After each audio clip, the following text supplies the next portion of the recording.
Ça y est, après 45 ans d'histoire en Creuse, les dés sont jetés. Sera-t-elle la voiture la plus chère du monde et restera-t-elle en France? À 20 millions de débutants. 20 millions d'euros. Et nous avons 25 millions sur ordre d'achat déjà. 25 millions d'euros. Carré et Bardinon ont été des précurseurs. L'idée de la collection n'était pas encore apparue, à part Bardinon, qui était le seul à mettre de côté des trésors comme ça. C'était son côté visionnaire, personne n'y avait pensé avant lui. Il n'a pas fait ça pour l'argent, il a fait ça par goût. Premier à avoir pensé à acheter des voitures qui allaient devenir des œuvres d'art.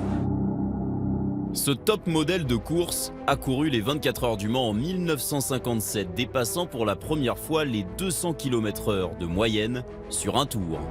La même année, cette Ferrari termine deuxième au Mille Miglia, la plus célèbre course sur route en Italie.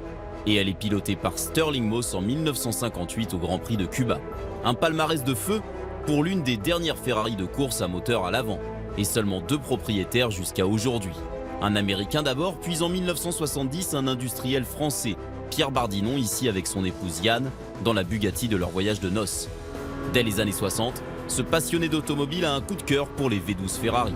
Quand j'ai vu qu'on pouvait acquérir ces voitures-là pour pratiquement rien, quand elles ne pouvaient plus courir, les écuries ou même l'usine vendaient ça pour rien.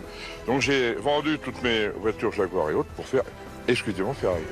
Dans sa région, la Creuse, il construit un musée privé réservé à quelques initiés.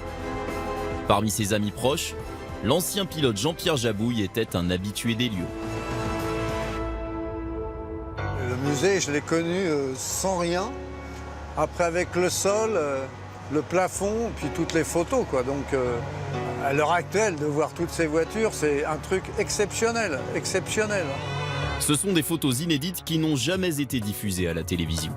Non, mais c'est des voitures mythiques, Tiens, voilà. Vous êtes dedans. Ben, exactement. La Ferrari 335 S de la vente est ici à côté d'un autre joyau de la collection, une Ferrari P4. Cette voiture a roulé aux 24 heures du Mans en 1967, une course légendaire par l'affrontement entre les Ford et les Ferrari.